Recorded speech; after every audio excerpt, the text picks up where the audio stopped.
Woof woof cart. Woof woof. Spartans back in the second weekend. They they overcome a very I can't even do it, man. They beat a very talented New Mexico team, get the dub 71-63. It was not always pretty. First half started out slow. I thought our boys struggled with the size of Nelly Jr. Joseph. I thought Mustafa Amzil was giving them fits. It ultimately didn't matter. Cart, you got are those the buffs? No, these are just victory shades. That's what those are. And I'm just gonna go ahead and take a moment real quick before we get into the analysis of this one. One, victory shades on, chalice up. Chalice up to the upperclassmen of the Michigan State Spartans for making plays when they are needed. Because we got a generational stinker from one of our best players in Jace, who also had a generational one field goal in this game when he had the tip in at the end to do the little night night to the Lobos in Cleveland. Um, I wasn't lying to you when I said that Michigan State has the guard play to put Mr. Dent in Alcatraz. And he did get his, he got his moments. But let me tell you one thing, he will never forget the Michigan State defense and how they hounded him. And I just want to raise a glass of toast to the Sweet 16, to the upperclassmen on Michigan State. And also let me let out a hearty ha ha ha ha ha because my team lost 14 games, it feels like the last 6 years. And here I stand 29-6 on my way to Atlanta for a Sweet 16. And no pun intended, couldn't feel sweeter. Riley, back to you. Man, that was special. I feel like I got a big G in this one. That was special, Cart. That was special. I got I mean, the G impression is truly special, but I got no, to know, what are you drinking? Is that a hazy? no, this is a Blue Moon Light Sky, which I highly Really? recommend. It's a lower calorie Blue Moon. I'm not Hmm. even a big Blue Moon guy, but these are tasty. Uh, I'm gonna throw it back to you, Riley. yeah, for But sure. I do want to get serious just for a moment here. This was a game that I as we were watching it, it like made me just kind of like I was tight. I don't think I was ever truly nervous because I truly felt like Michigan State was eventually going to wear them down, make the run, and win this game, right? But even in the moments of some nervy, like little milliseconds that things went across my mind, it just seemed that, like I stated, the upperclassmen in this game just made so many plays. And look, Michigan State has been a team that has shot better from three, like we talked about on the preview. Nothing crazy, but better than what I said we shot before. We went back to that a little bit tonight, right? Hmm. I mean, not our usual from the free throw line. Also, I thought missed a lot of layups tonight. Jace had a stinker, but at the end of the day, the defense never wavered. Honestly, after the first stretch where Amzil like had a legacy half, I don't think he scored in the second half, if I'm not mistaken. So, all in all, if you told me that Jace Richardson was going to go 1 for 10 and, we weren't going to get really good performances from our best player in this one, I would think that there's a chance that we could lose that game, but we didn't. We were resilient and it feels good to go to the Sweet 16 in advance. I thought I mean, it epitomized everything that is great about this team where you responded to the physicality. Like those first few minutes, it did look like Amzo was going to be an issue all night. I thought his ability to put the ball on the deck a little bit gave some of the bigs some fits. I thought he was really guarding ball screens well all night too. Like he's a really, really solid defender who blew up some of the action that Michigan State was going to. But when you look at the guard room, when you look at the depth, that was the story where you have 14 points off the bench from Holloman. You have a Jaden Akins just savvy vet performance. And I said this to you off air, but I said in the recap of the first round game over Bryant that part of why I gravitate to this Michigan State team is because they have elements of like vintage Carolina teams that I loved. Jaden Akins had a savvy vet left-handed Joe Barry type performance in this one. Just like the clutch three down the stretch. The defensive plays were fantastic as well. I thought I made yeah, it was right after Donovan Dent tied the game at 51 when Akins just had an off the dribble three that was Yeah. like Hmm. sent the crowd into a frenzy. That was I like made note of that and I was like, okay, this is from what I know how I have been familiarized with the Spartan dog mantra. That's what these moments are about. Hmm. Um, but you actually touched on this at the top. I want to talk about Donovan Dent a little more and what you saw out of the defensive effort because this is someone who he was 12th in the country this year in free throw attempts. He was first in the Mountain West. This is a dude who gets through the line. Yeah, first in the Mountain West and attempts, first and makes. Oh, excuse me, just 19th in attempts, 12th in makes.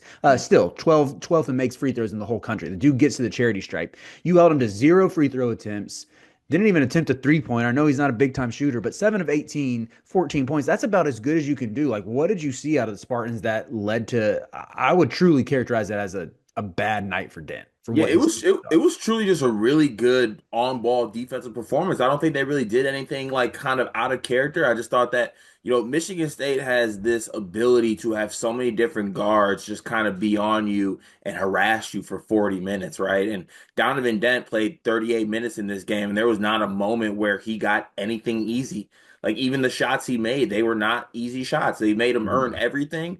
The hands were so active. It's an underrated part of Michigan State's defense because when you look at it, it's a bunch of 6'2" guys, right? Like we don't necessarily have the greatest size on our wings and Mhm. our guards, but they are just so tenacious and the hands are incredible on all of them. They're just so quick, they're so active. They do a great job of using their body as well and walling up without fouling. It's just it's a very tough task to have to deal with that for 38 minutes. And Donovan Dent's such a good player. Obviously, he's going to get his to a certain degree.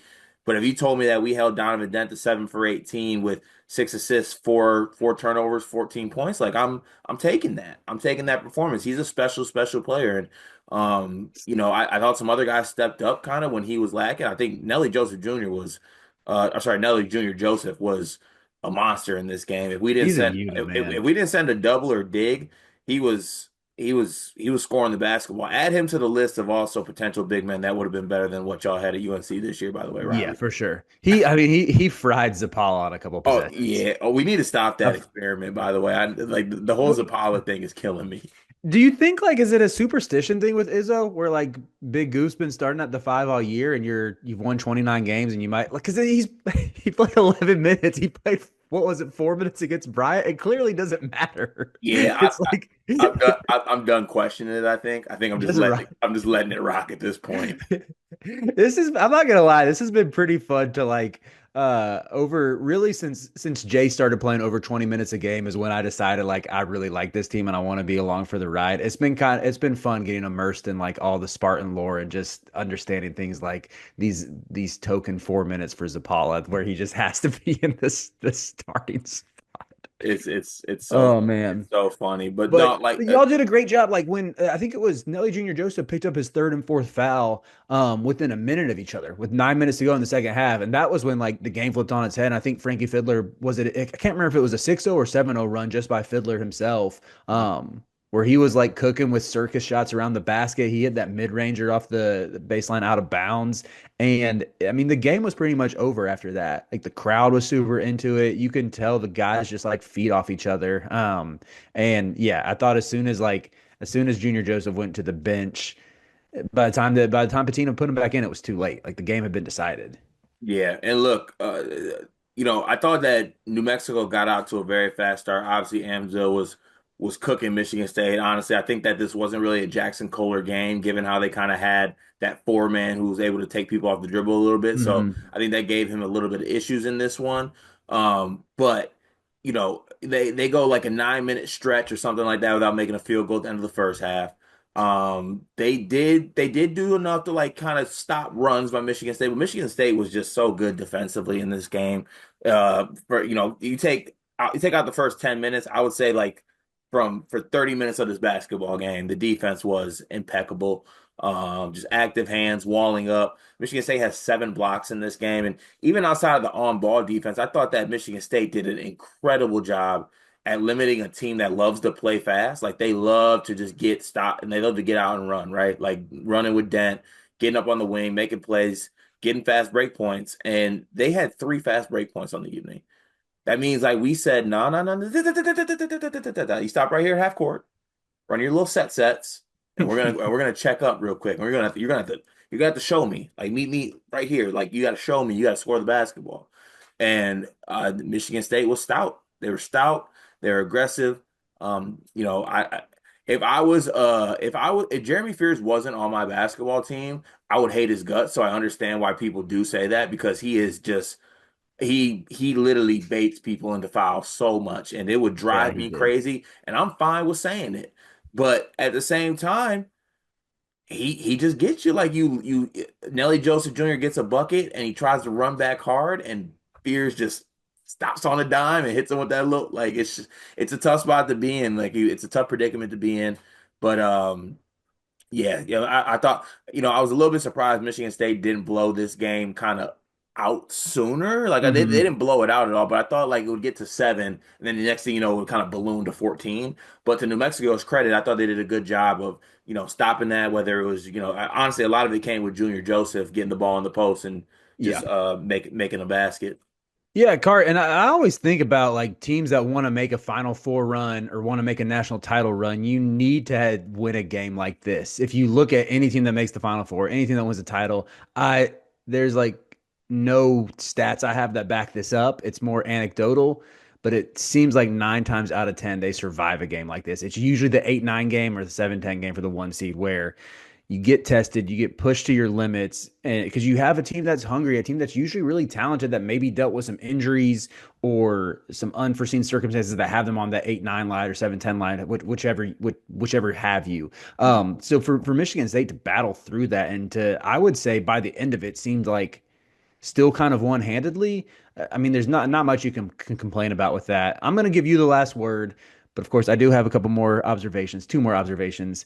To your point about Fears and why if he was not on your team you would hate him. He had that really nice block on I think it was True Washington where he got in the No, air. actually, it was Nolan, and I want to point that out because him and Nolan were chirping all game, and he sent that shit. Excuse my language. But then he like clapped right afterwards, Yes.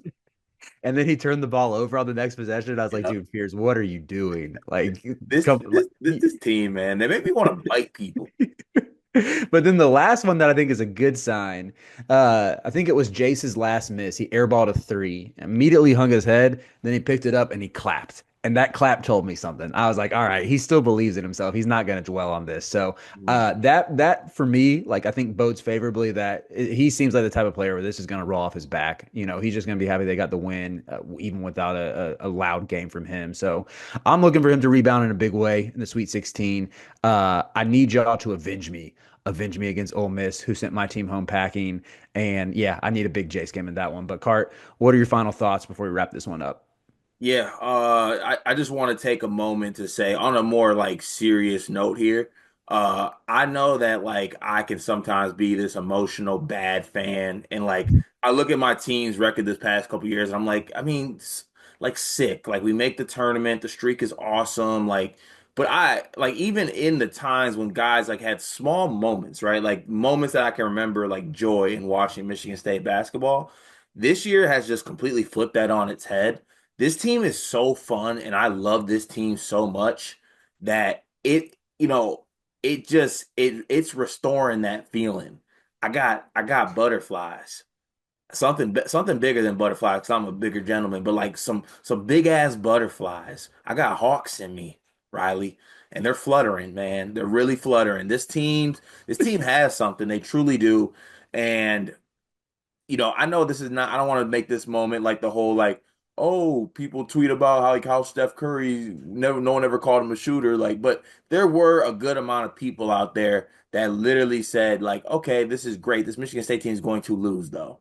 Eventually. Like eventually, you know, what's that one tweet? LeBron's not 40 now. This shit's gonna stop soon enough. Hmm. Well, I don't know if it's gonna stop, man. This Michigan State team just has something about them that I think just differentiates them. They check, they play hard as hell, and I think people say it and it's a little bit cliche, but I think that Tom Izzo truly does do better with teams that are all kind of wired like him. Like Hmm. that's what this is. Everyone on this team who plays is wired like him. So that's why it works. And even in moments where we can't hit threes and we can't make shots, I don't want to call other teams out, but I know this right now. Patino and them, the other Patino, St. John's and them, they couldn't make shots. Their star went 3 for 17 and got benched, and they lost. Nah, don't ever compare us to that team. Don't ever compare Hmm. us to them. Well, Come on. no, they're the lower version of us, by the way. But we're not worried about them. They got off season plans. Enjoy the portal. On to Ole Miss. We'll have that preview on the channel. Riley, thank you for joining me on this journey. It's good to have you. Chris Beard, I'll see you next week in the ATL. Waffle House on me, brother. It is March, and that means that March Madness is upon us. And if you are looking for a place to play, Underdog Fantasy has you covered. Sign up and deposit using code SLEEPERS, that's code SLEEPERS, to receive up to $1,000 in bonus credit plus a free pick. Head over to Underdog Fantasy today and use promo code SLEEPERS to take advantage of this amazing offer.